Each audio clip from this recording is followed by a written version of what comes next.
Hey everyone, today I'm going to be talking through the making of this plush from the design phase to the prototyping stage to sewing it all together. This is not meant to be a tutorial on how to teach you how to make this plush. This is just meant to share the thought process behind some of the decisions I made and how I put it all together. If you've ever read one of my write-ups on my website before, this is the vlog version of those write-ups. So this is Phoebe, and Phoebe is a Bellringer, which is a closed species, and I've made a couple of them on my videos before. If you're not familiar with what they are, it's a creature that someone has designed that they own the rights to. And if you want to make your own, you either have to purchase one that's already been designed or you can commission a design. And sometimes they have the make your own events, which is how this one was designed, where if you pay a fee, you get to design your own and then it has to be approved into the species. Bellringers have a bell for a head, so some kind of metal, and they're very long. And they live in a certain environment and they collect things in that environment. So in Phoebe's case, she lives in a resort and she collects cocktail umbrellas, which she sticks in her fur neck. This was one of the reasons why I picked this project in my summer 2022 commission round. I just love the character design. I like the colors. I like to be able to use my floppy quad pattern one more time, just because I like the pattern a lot. I think it's very cute and she'd fit well with this pattern. I like the variety of materials I'd get to use, from figuring out what I'd use for the head to get it to be a shiny look, to the faux fur for the neck, and obviously using the cocktail umbrellas in the neck is very adorable as well.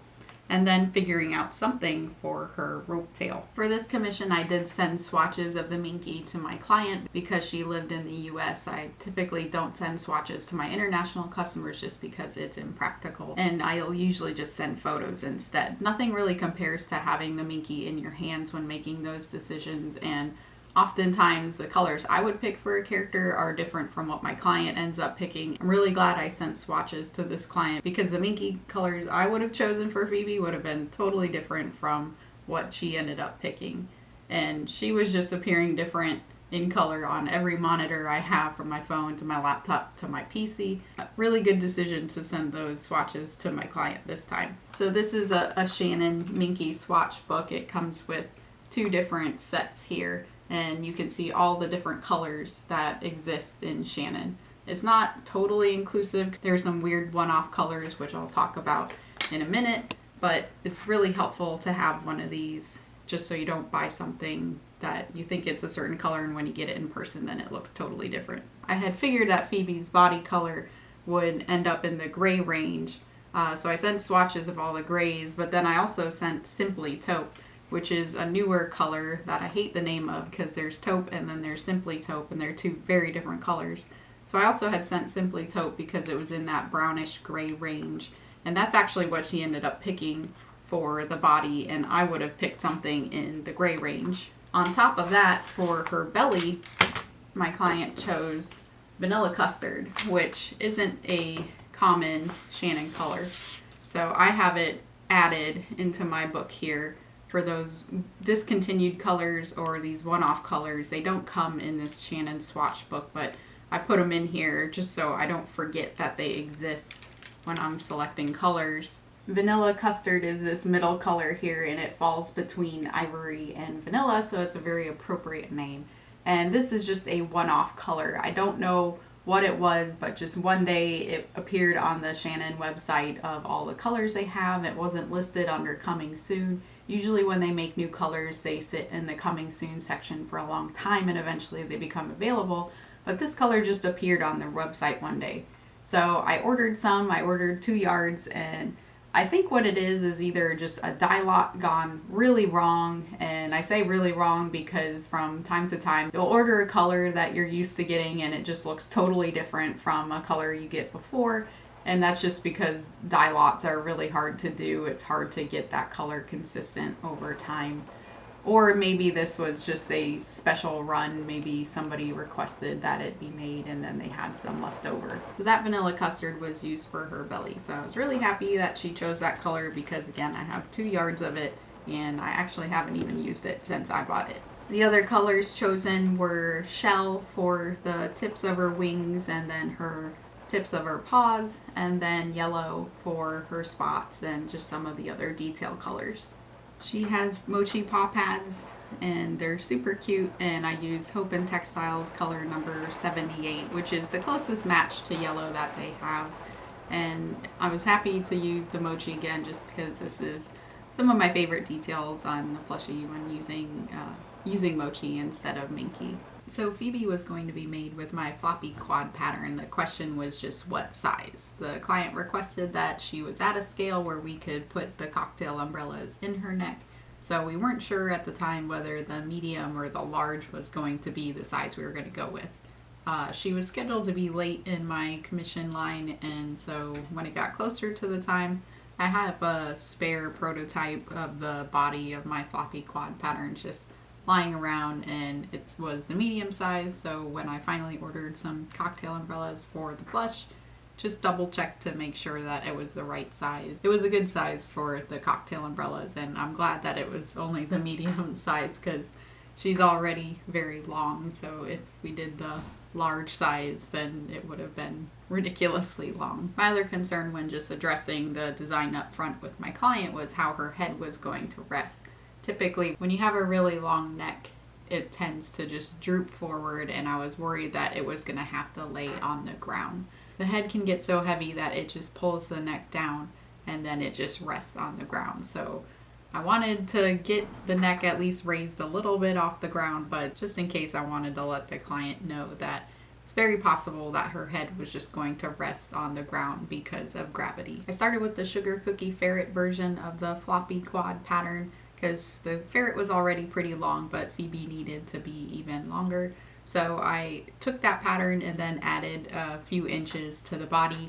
Somehow I managed to mess up the gusset where I made it even longer than it was supposed to be. I really don't know how I managed to pull that one off, but you can see here on the picture of the prototype there's a seam running down the belly, and that was just me making the gusset shorter. So it's a lot easier to make something shorter when you're in the prototyping stage because you can just fold the gusset in on itself with right sides together and sew a line which creates a seam, shortening the overall gusset. And that seam wouldn't be there in the end on the final plush, but it was just a quick way to make it shorter without having to waste fabric and recut the piece out and do it all over again. When I added the initial neck for the plush, it was a pretty easy addition. Just where the neck was coming out on this pattern, it needed to be extended by a few inches. And since I also wanted to try to make her head stand up off of the ground, I tilted the neck upward at an angle. When I made the prototype of the neck, it was looking promising, and it looks really big here. I use a longer pile faux fur for prototyping fur things than I do in the end. So it looked a little bit too big, but since the actual fur I used for Phoebe was smaller than the test faux fur, I figured that it would be the right scale in the end. But the results were looking promising. The neck was standing up at a good angle, and something that I just forgot about when thinking through the initial design was that faux fur has a lot of strength and structure to it that Minky doesn't have. So when you sew it together, it's just going to naturally hold up on itself better than just Minky. So even with just a light stuffing, it was already just holding up on its own. So my client said for the head that she was open to some kind of alternative material, even like 3D printing, because it is supposed to be metal. And unfortunately, I can't do 3D printing. That wasn't in the realm of possibility for me. But my ideas for materials for the head were some kind of satin or a PVC vinyl. And then I would have mochi Minky as a fallback, because at least mochi Minky is a shorter pile. It wouldn't read quite as much like fur as a standard 3mm Minky would. So in my giant stash of fabric, I went through it, and the first thing I found for the option was a PVC vinyl. It's a thick, non-stretch material. It is shiny, so it kind of reads like a metal, and it's not really meant for plush making, and that was going to be the struggle here. So I wanted to make just a tiny test plush because I wasn't sure if it was going to work at all. And since her head was supposed to be just a perfect sphere, I used a 4-piece sphere pattern. And it looked like it might work. Part of the ugliness of this, besides it wasn't perfectly round, which is an easy thing to fix, just the seams were pretty messy, but I have a hard time sewing at such a small scale, so I figured that maybe it would look better if I just put it up to a bigger size. So I wanted to go ahead and make a prototype to scale. So the larger scale prototype was nothing short of a disaster. Not only is the shape just totally off, which again, I can fix the shape easily with just adjusting the pattern. The problem was the stuffing, and this is a poor stuffing job, but you can see the problem is from the seams. When you stuff it, it just starts to collapse in on itself, and this is just from being a non-stretch fabric and also it being pretty thick. So I would have had to stuff this really, really hard to get these seams to not just dent in on themselves. And because of my concern about the neck holding up, I didn't want to stuff something really hard. And the other thing was, I just don't like stuffing my plushies really hard when I can.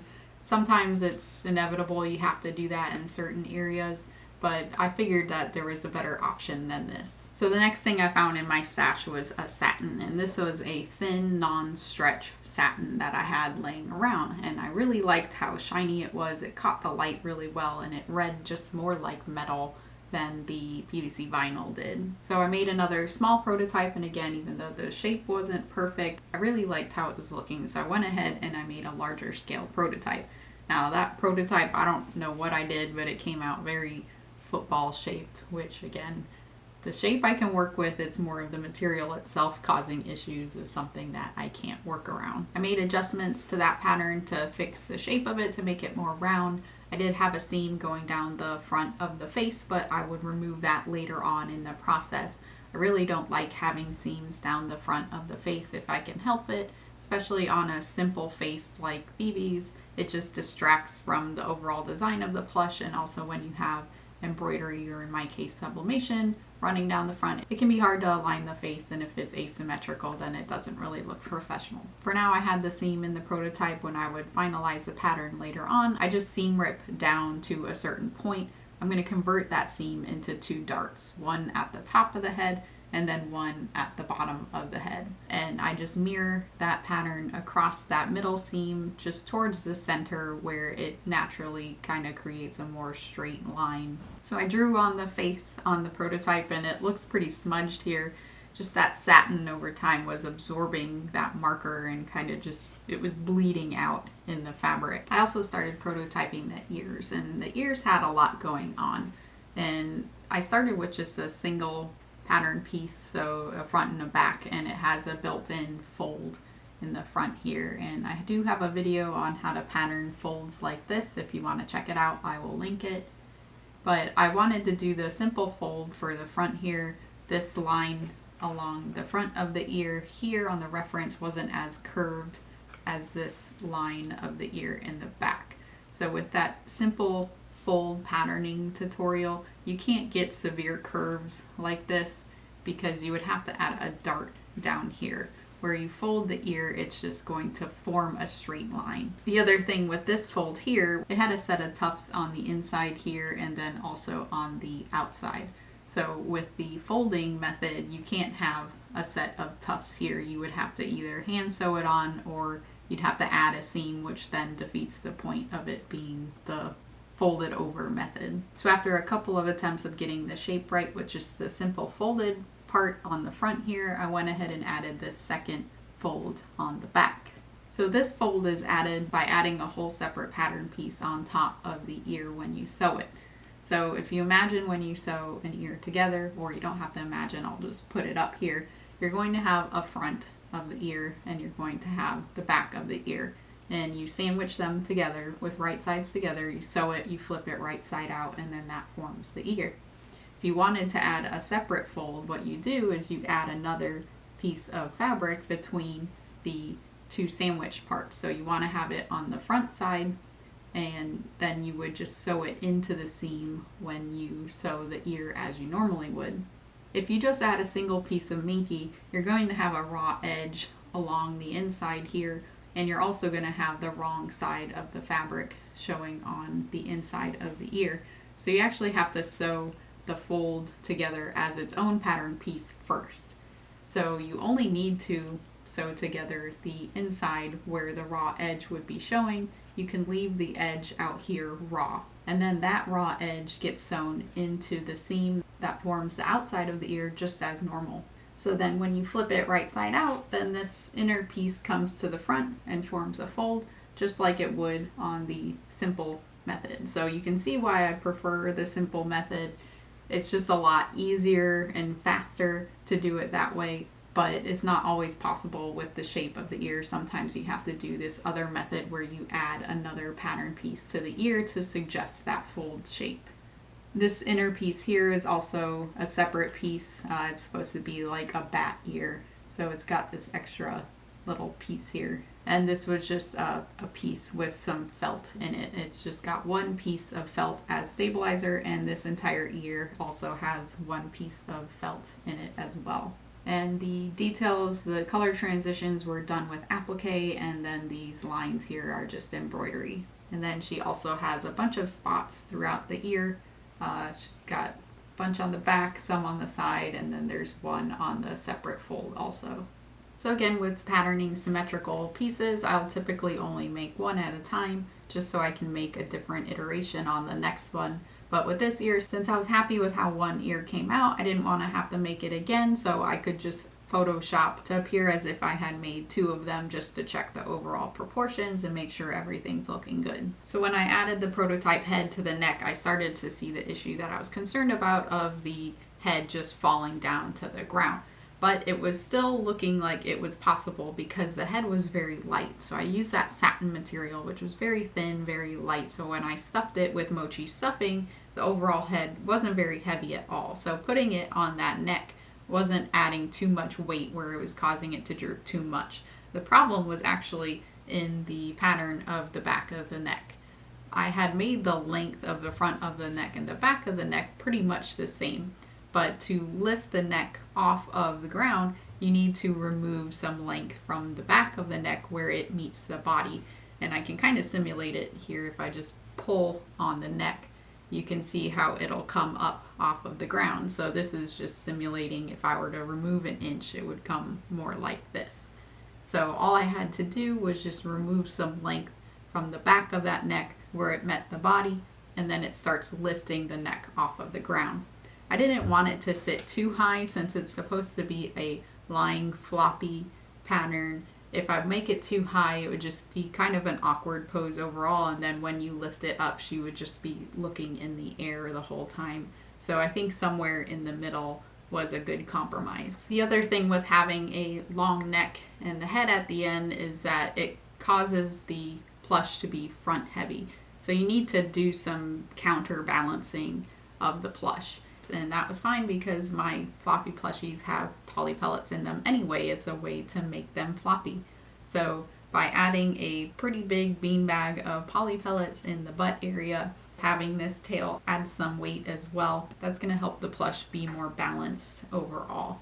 The other thing that helps is that I added a beanbag in the chest area as well, right where it meets the body. So this also helps keep the weight right here as opposed to in the head area. So the next part was to pattern some wings, and Phoebe had a couple different wing styles on the reference, so I decided to make them both. The first one was a more complex wing shape. It had more details in it, so it had a lot more feathers, and the shape overall was just more detailed. This 3D effect is achieved by lining the wing with a layer of quilt batting. So when you're sewing the wing together, you would just put a layer of quilt batting behind it. I typically just cut the quilt batting to be bigger than my overall pattern piece because then I would have to pin it together and it's awkward. So I just waste a little bit extra by having it be larger than my pattern piece. So it's naturally going to add some thickness to that piece. And then the feathers are defined just by top stitching with a normal length straight stitch. So with the thickness of the quilt batting, when you stitch it together, it forms this really nice 3D shape. But we thought that this was overall too detailed of a design for a plush, even though she's not really chibi or simplified. Just for a plush purposes, it just didn't fit as well. So then I made the more simplified version of the wing, which had less feathers. It was a chubbier shape overall and shorter as well. And so I used the same technique with the quilt batting and top stitching on the feathers, but overall we liked this shape more than the detailed one. The issue was that it was just too big. So I'll hold it up to the actual wing here. You can see how much bigger the test wing was than the actual one ended up being, so I just needed to shrink this pattern down to scale. The next question was how to make the tail. Her tail is supposed to be a silk rope, and while I wouldn't be able to source silk rope, my fabric store did have cotton rope, and so I wanted to actually use the cotton rope, but I wasn't exactly sure how I was going to attach it to the plush, because you can see how thick this cotton rope is. I would not be able to sew it to the plush. My machine definitely wouldn't be able to sew through it, and hand sewing wasn't going to be sturdy enough to hold this very long rope to this plush. But I really wanted to use the rope, so I went ahead and purchased it. My fallback plan was just going to be using mochi Minky or maybe some other non-Minky type of fabric, and probably just braiding it together like my hair braiding tutorial for plushies. Or if that didn't work, I could just sublimate a rope-like texture onto the pattern piece. When I got it home and I was trying to determine how to do the tassel end of the tail, as soon as I took off the tape, it just started naturally unraveling really quickly. It doesn't take any effort at all just to unravel it once you remove the tape, which was really good for forming the tassel end.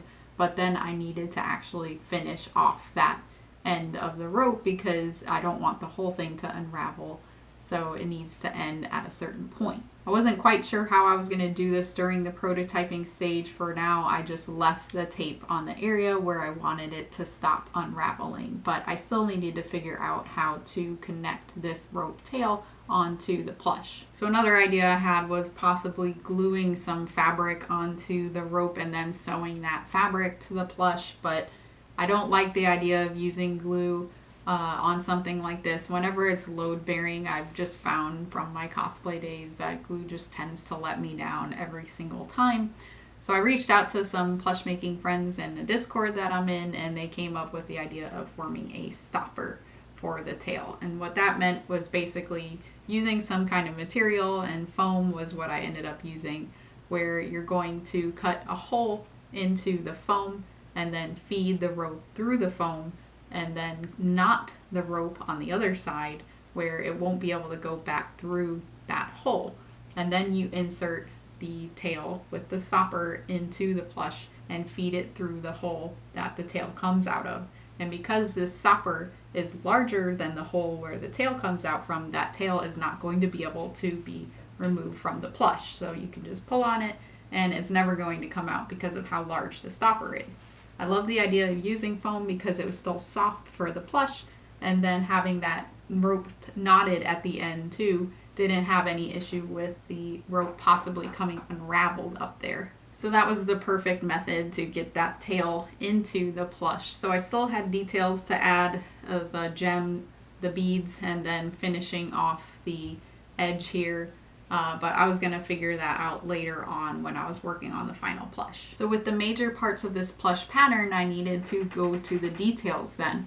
The first was how to do the face. I was very concerned about doing embroidery or applique on the satin because it was so thin. I was worried it was just going to shred apart when I did the embroidery. I was also concerned about how the embroidery or applique on such a large area would affect how the head is stuffed, if it would cause the shape to be wonky overall. It was just a very strong possibility that the embroidery wouldn't work out. Luckily, I have the new tool of sublimation. Sublimation is a process of dyeing fabric, and it's not the traditional method of dyeing where you put a bunch of dye in a pot and you boil it. It's done through a printing process. So I have a printer, which is this one over here, that prints dye instead of ink, and you print that dye onto special sublimation paper, and that paper is pressed onto the fabric with heat. So you can basically get any design you want as long as it fits on a piece of paper, and you can transfer it onto the fabric. This seemed perfect for this purpose because one, you can only do sublimation on polyesters, and the satin was a polyester. Two, it doesn't change the make of the fabric overall. As long as you don't melt the fabric, all it does is transfer that color onto the fabric. It's going to preserve the make of that fabric and not detract from how it would be stuffed in the end. And 3, since it's just a very simple face, it was easy to design. I am not a 2D artist at all, so if it was something that I'd have to draw, it just would not come out very well, but I'm capable of making just 2 circles with a straight line for a mouth. So whenever I do sublimation, I always do a lot of tests because the color can be very different due to color profiles, and then also figuring out the right temperature and time for the fabric that you're working with.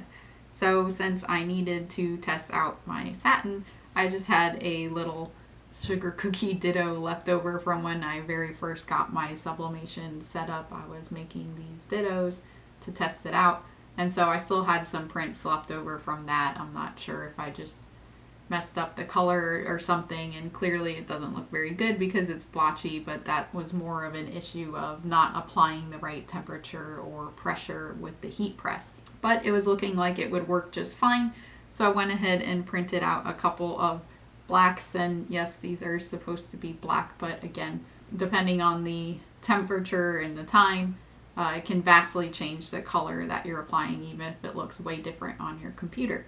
So I needed to apply it at a higher temperature, so once I did that, I got a true black color. So I went ahead and made a test head with this satin fabric to not only test removing the seam down the middle, which I went way too far with these darts. I didn't want them to go all the way down the eye, and just because it kind of defeats the purpose of removing it, and I didn't even do a good job of sewing that dart because you can see how pointy the end is here. But I also wanted to test out the sublimation. But at this point I started to get really concerned about using this fabric. One of them was because it was starting to run, and you can see that right here in this eye. It has this series of dots right here. This is from me seam ripping out part of this dart, where it was not only just removing those threads, but it was also removing the threads that form this fabric. So the fabric was easily getting damaged. My other concern was that the seams were easily popping. This fabric just shreds really easily, and non-stretch fabrics will shred along where you cut it, but this was happening in the seams as well. And I always use a 1/4 inch seam allowance on my plushies, but I always work with Minky or a knit that isn't going to shred very easily.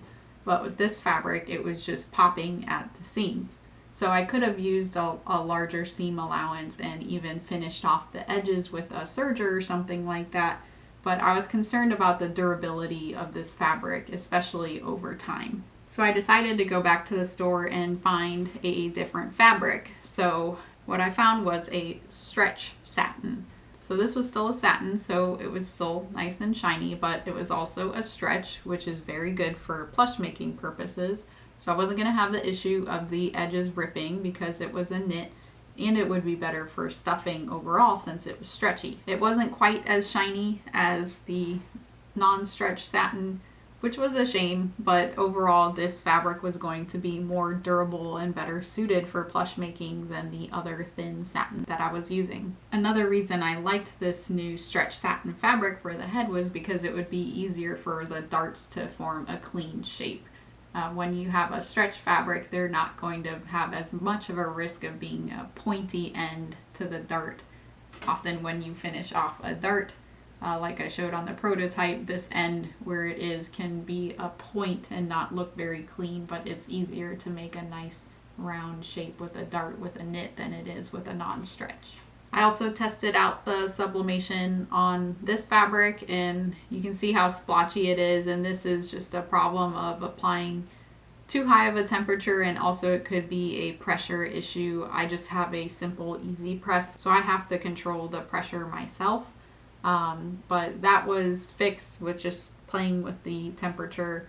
And so on my next test, it didn't come out quite as black as I needed it to, again because I went too low on the temperature. So you can see here the difference in color between the actual pure black one here and then this one here, where it didn't quite turn out as dark as it needed to. So the sublimation process got me thinking about her neck. In Phoebe's reference, the fur on her neck has a pink tone. So I was thinking, is it possible to do sublimation on faux fur to get that pink tone?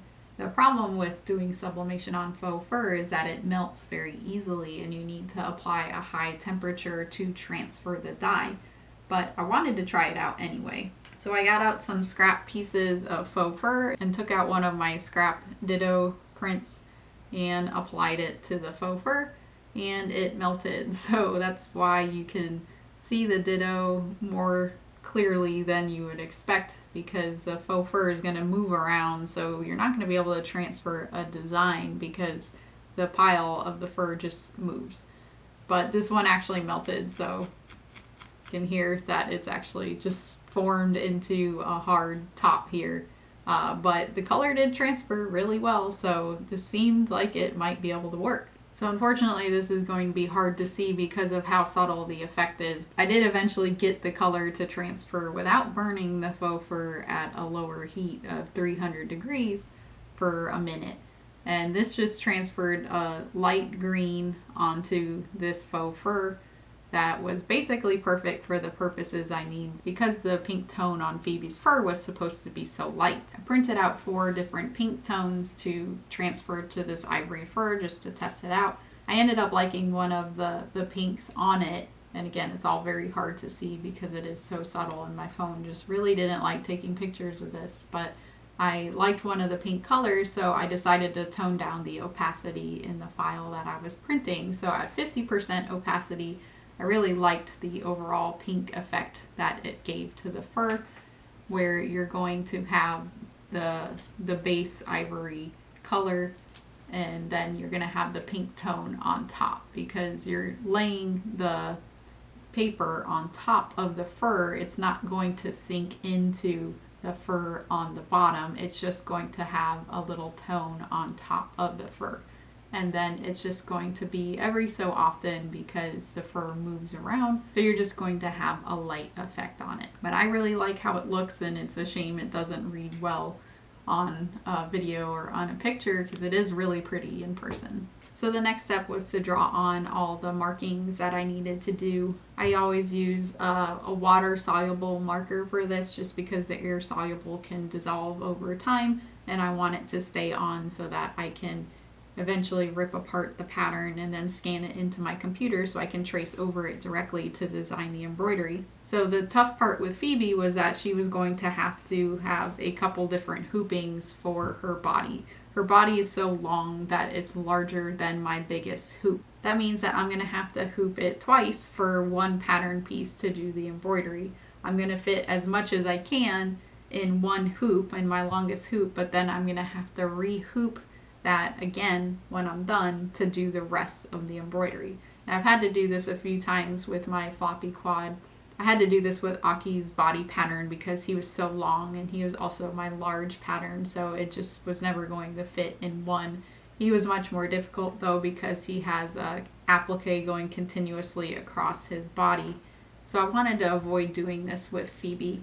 So I wanted to just concentrate on doing applique for all the spots, and then this shawl-like pattern on her back. I wanted to do color blocking for the rest of the color transitions. Color blocking is where you form a seam to do the color transition rather than doing applique, which is where you lay the fabric on top of the other and then stitch it into place. If I were to do applique on the rehooping, it just makes it much more difficult because I have to make sure that it perfectly aligns along the line where the applique is being done, as opposed to these spots where they're not continuous, they're just spaced every so often.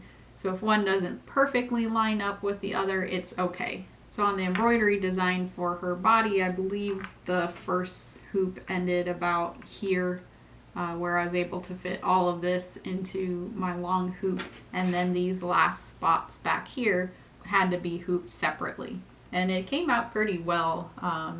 It's pretty well aligned on the back here across both sides, because having to do it on 2 pattern pieces just makes it even more nerve-wracking, because if one is a really off, then it kind of looks asymmetrical and wonky. It doesn't really give a professional look. I think that overall color blocking is better for a floppy plush too, because when you do applique, it just makes the fabric a little bit sturdier, because you have this tight satin stitch which lends strength to the fabric, but then you also are going to have stabilizer on the inside of the plush where that satin stitch is. I use cutaway stabilizer for my heavy embroidery like this because the tearaway is just going to rip apart during the process. So I have some stabilizer on the inside of the plush here that can't be cut away. So with color blocking, since it's all fabric, it's naturally going to be a bit softer in that area, which is better for a floppy plush. For Aki, it wasn't as much of a concern because it was a large plush, so the overall weight of all of that fabric and stuffing and poly pellets was going to be enough to keep him floppy overall. I also liked the idea of only having the spots be applique as well as this back pattern, and have the rest be color blocking. It just helps the design be consistent overall throughout the plush. So as mentioned earlier, she also has these puffy mochi paw pads, which I have a tutorial on now, and I will link it. But I really love how the small ones look, and they're so cute and squishy, and I just think they look like pink lemonade paw pads. They're so cute. I was really happy with how the wings came out too. I really love the applique design. I decided to use a darker brown for the applique of the brown fabric just to give it a bit more interest than using a matching color. Kind of matches the artwork, but then it also makes these feather designs pop a bit more. And then with the extra added texture and interest from the quilt batting with the top stitching of the feathers. And then the inside is a bit more plain, but I used the pink to suggest that pink tone that was going on with the fur, and then also to carry that over onto the wing as well. And I didn't do this on the prototype, I just pinned on the wings, but they were going to be sewn in through a dart that was added to the body pattern piece.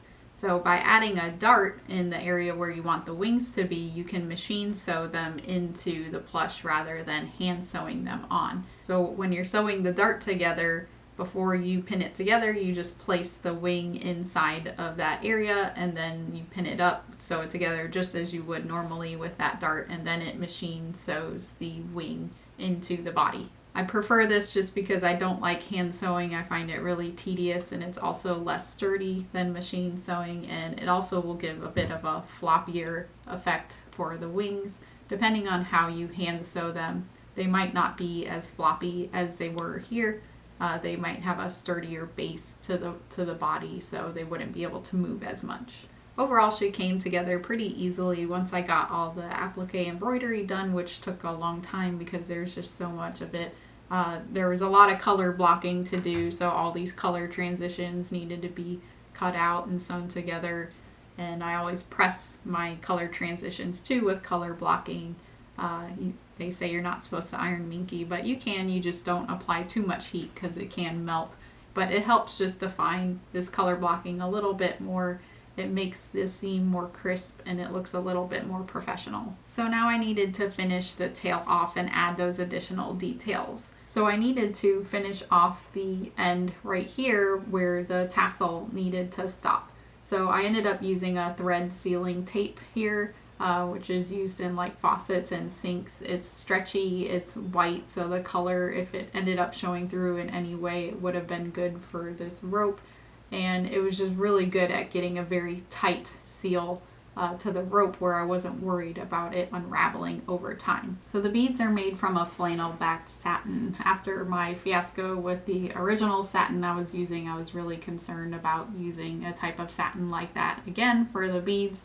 So I found a flannel backed satin, which made it more sturdy and I wasn't concerned about it ripping apart. And the pattern is just a simple donut pattern. And they're confusing at first because it seems literally impossible to machine sew the inside of a donut like that and machine sew the outside and be able to flip it right side out and stuff it. There are several tutorials that I looked up on when I originally needed to sew this shape.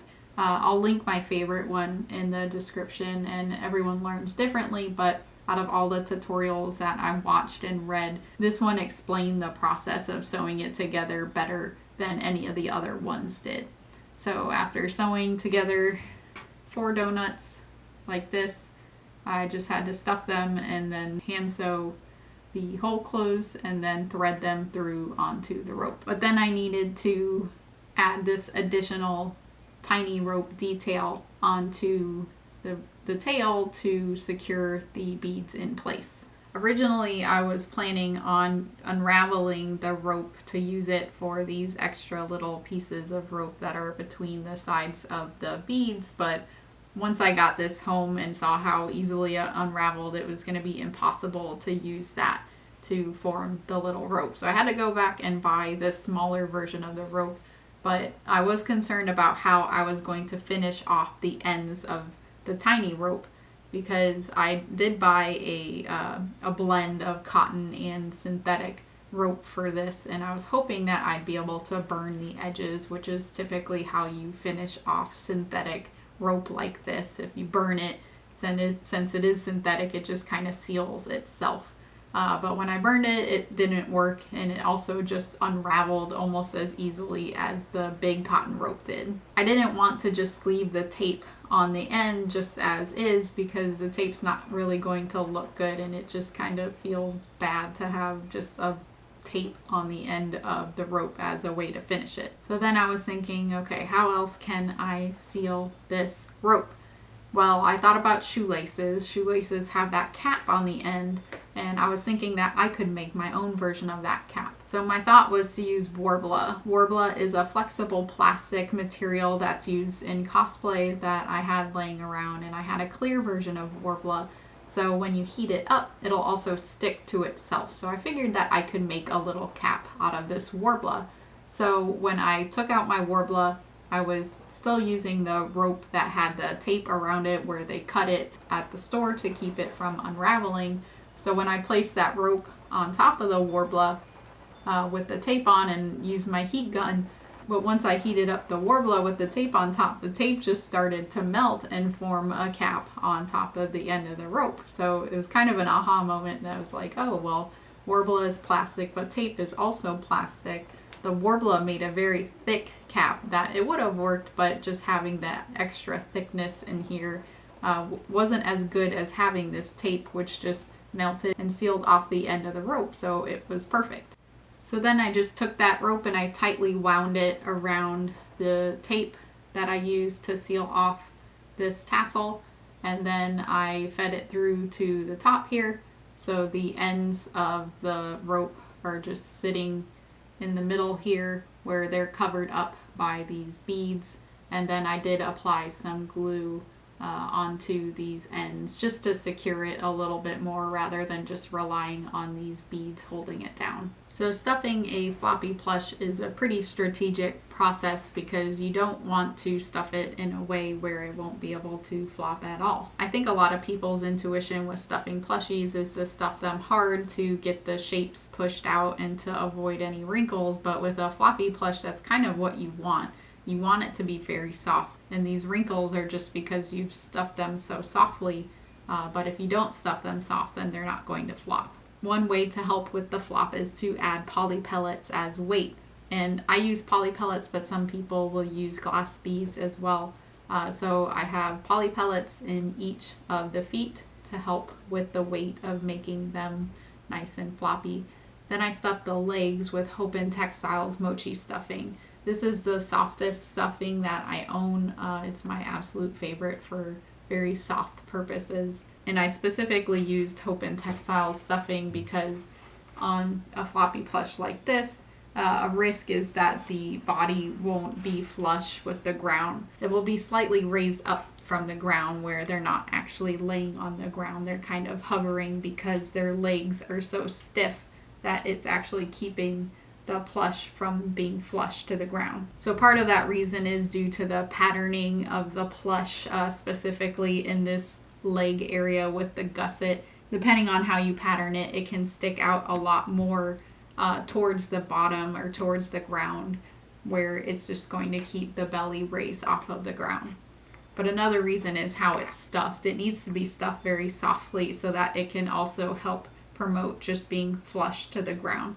So using that YEQIN Textile stuffing helps it just sink into the ground because of how soft it is. The next type of stuffing I used was Fairfield Silky Polyfill, and it's the second softest stuffing that I have. It has a bit more structure than the Hope and Textile stuffing. It's really nice. I like it a lot for a variety of reasons. Because it's got more structure, you don't need to use as much of it as you would with the Hope and Textiles to stuff something like her head here, which is what I use to stuff it, where you would have to use a ton of the Hope and Textile stuffing to be able to push this shape out. The Fairfield has just more fluff, more structure to it, so it was better for stuffing the head with that silky polyfill. The neck was stuffed with normal polyfill, again to promote the strength of the faux fur, to give it more stability to keep this head off of the ground. I also use normal polyfill in the chest area and then in the butt to help with the counterweights, to keep one side from being heavier than the other, to keep it in balance. I also put a beanbag of poly pellets in the chest area, again to help with the neck staying up.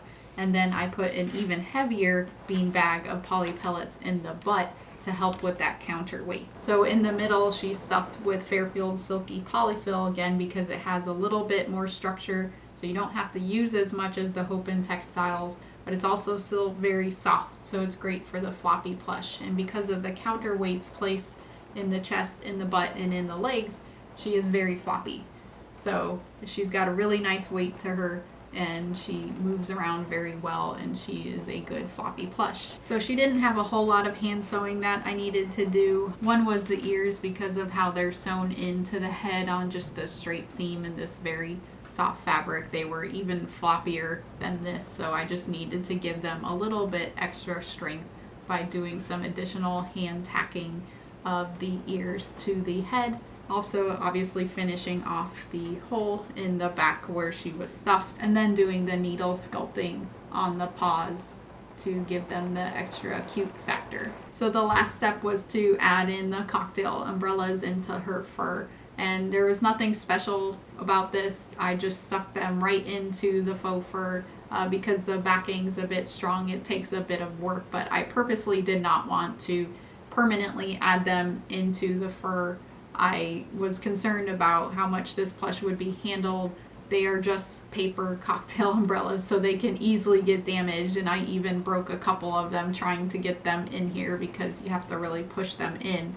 But if they do happen to get damaged, then they can just be removed, and then another one can be added in its place. And just if my client wanted to buy more or different ones over time, it was just appealing to me to not have them be permanent where they can be switched out. But I just think they look so cute, and it just adds a lot of interest and personality to the plush. So I'm really happy with how they look. So after that, she was all done, and it was just another day of taking photos and videos to show her off. So I hope you enjoyed hearing about the process of making her. I'm really happy with how she came out and all the little details that she has in her. I think she's one of the better plushies I've made, and I hope I get to make another Bellringer in the future. They're so cute, and I'd love to get to use this pattern again, and all the different themes they have are just adorable. So thanks for watching. See you next time.